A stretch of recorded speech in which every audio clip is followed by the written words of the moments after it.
Damos la bienvenida a Ervin Bazán, jefe de la bancada de Creemos en la Cámara de Diputados. Buenos días, Ervin, ¿cómo está? ¿Cómo le va, Cecilia? Un gusto de saludarla. Igualmente, Ervin.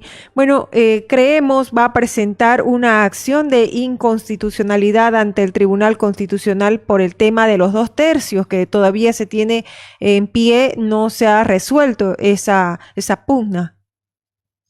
Es correcto, Cecilia. Tengo en mis manos una copia de ese recurso abstracto de inconstitucionalidad que en unas horas más estará siendo presentado en la ciudad de Sucre ante el Tribunal Constitucional Plurinacional.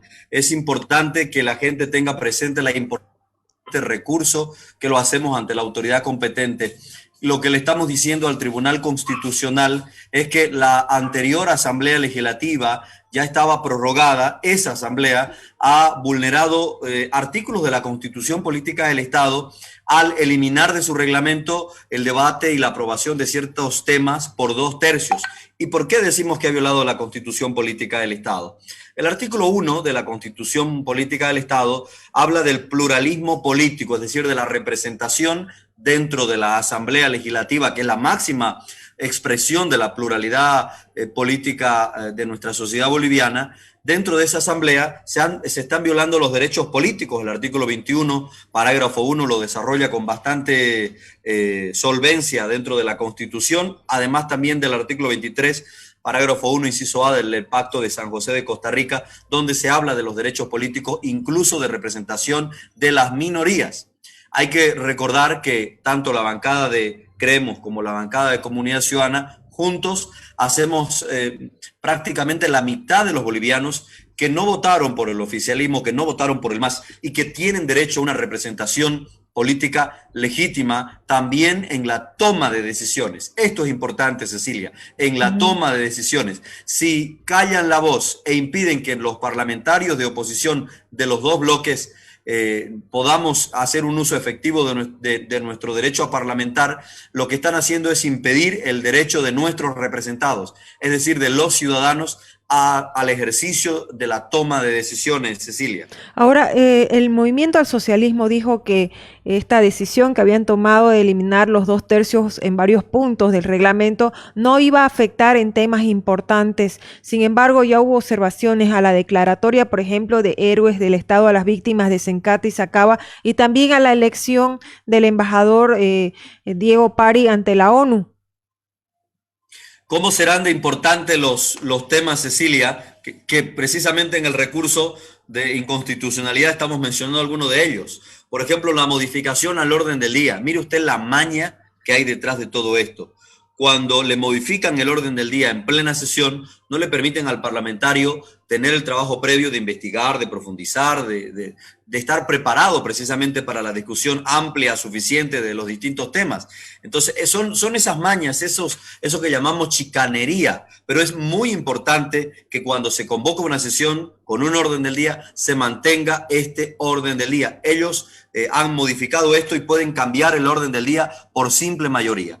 Otro aspecto muy sensible que han cambiado en el anterior reglamento tiene que ver con el tema de los altos mandos militares de las Fuerzas Armadas, es decir, el nombramiento de los altos mandos militares. ¿Y por qué esto es importante? Porque si la Asamblea Legislativa mayoría define el cambio, los nombramientos de los altos mandos militares en la Fuerza Armada, lo que hace es el movimiento al socialismo, que tiene esta mayoría simple, es someter a las Fuerzas Armadas, sometimiento de las Fuerzas Armadas al poder político. De esto se trata, Cecilia, y esto es lo que no podemos permitir desde ningún punto de vista. No podemos permitir unas Fuerzas Armadas sometidas al poder político. Se acaba el discurso de institucionalidad de las Fuerzas Armadas.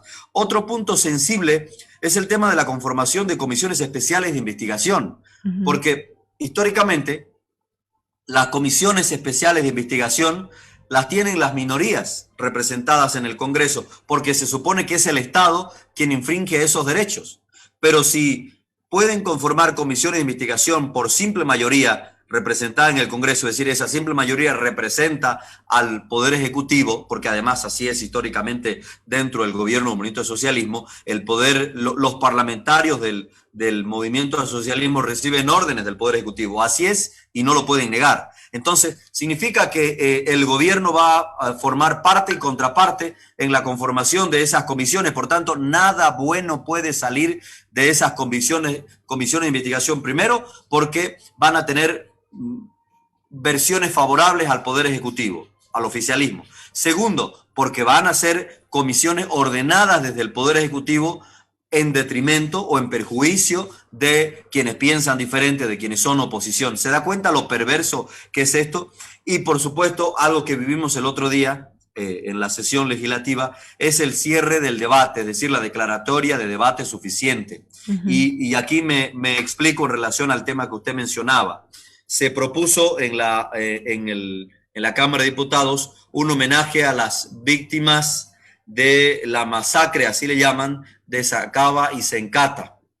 Y ahí hay un montón de observaciones. Primero, que no solo hubieron víctimas de la violencia en octubre y noviembre del año pasado en Sacaba y Sencata, también las hubieron, por ejemplo, en Santa Cruz.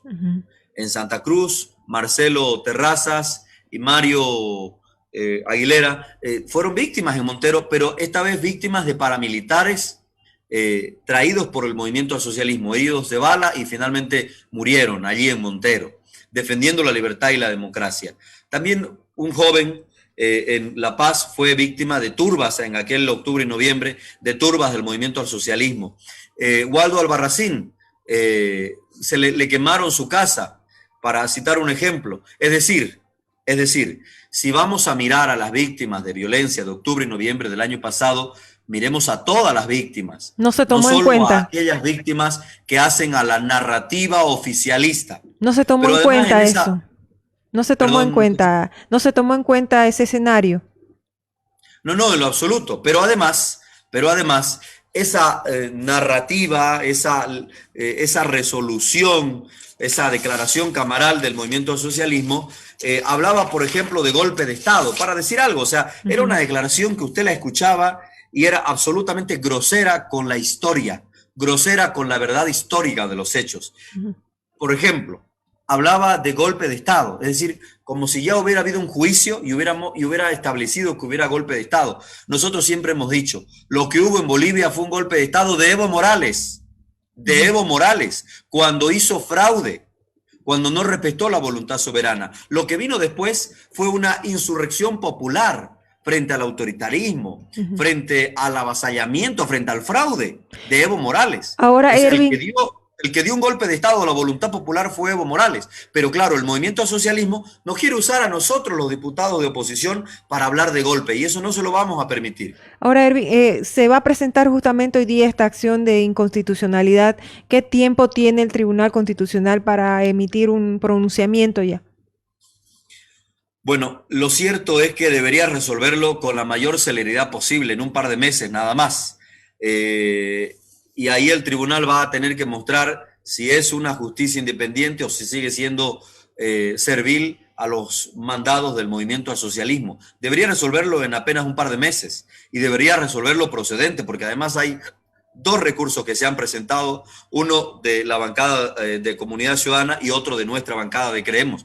Dos recursos, si bien en el fondo es lo mismo, entendemos que están atacando puntos diferentes. Tendría el Tribunal Constitucional primero que aceptar a la brevedad posible al menos uno de ellos.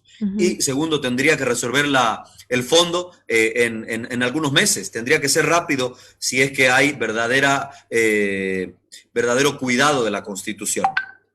Ya se han conformado las comisiones dentro de lo que es la Cámara de Diputados. ¿Cuáles son los principales temas ya en agenda que se van a poner en estas semanas? Bueno, la siguiente semana todavía hay la conformación de algunas brigadas parlamentarias que no lograron ser constituidas la pasada semana, por ejemplo, el caso, o que no lograron terminar de constituirse en algunos casos. En Beni no hubo sesión, en Oruro, en Tarija, en Cochabamba hubo alguna dificultad. Entonces esas brigadas parlamentarias, esos parlamentarios tendrán que sesionar en sus regiones la siguiente semana.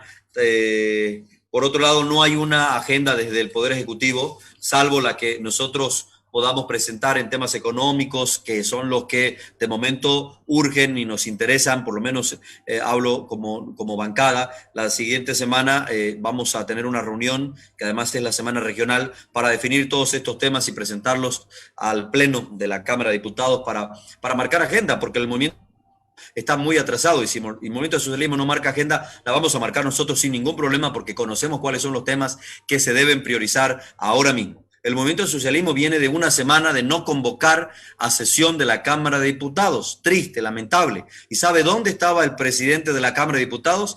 Estaba en el Chapar, en el mitin, recibiéndolo a Evo Morales. Y por eso, seguramente, asumo yo, o que nos diga él por qué no convocó a sesión la anterior semana. Primera cosa. Segunda cosa. Hace 2 días debíamos haber conformado las directivas y los comités, y esto también responde a su pregunta, porque es a partir de, a partir de las comisiones y comités que todos los diputados comenzamos a hacer un trabajo específico en materia. Pero el primer día que tenía que arrancarse con esto no se arrancó. ¿Y por qué? Porque el Movimiento al Socialismo no se ponía de acuerdo. Hay una pelea, Cecilia. Hay 2 bandos claramente ahí identificados. Dentro del mismo Movimiento al Socialismo. Dentro del mismo MAS. Sí. Hay una pugna interna en el Movimiento al Socialismo. Una que responde a Evo Morales y otra que responde a Luis Arce. Y esas pugnas internas dentro del MAS, es decir, entre el viejo MAS y los que pretenden llamar el nuevo MAS, que de nuevo no tiene nada, esas pugnas internas nos están perjudicando a todos los bolivianos. Bueno, muchísimas gracias, Ervin Bazán, jefe de la bancada de Creemos de la Cámara de Diputados, por la entrevista. Muy amable. Gracias, Cecilia. A sus órdenes siempre. Buenos días.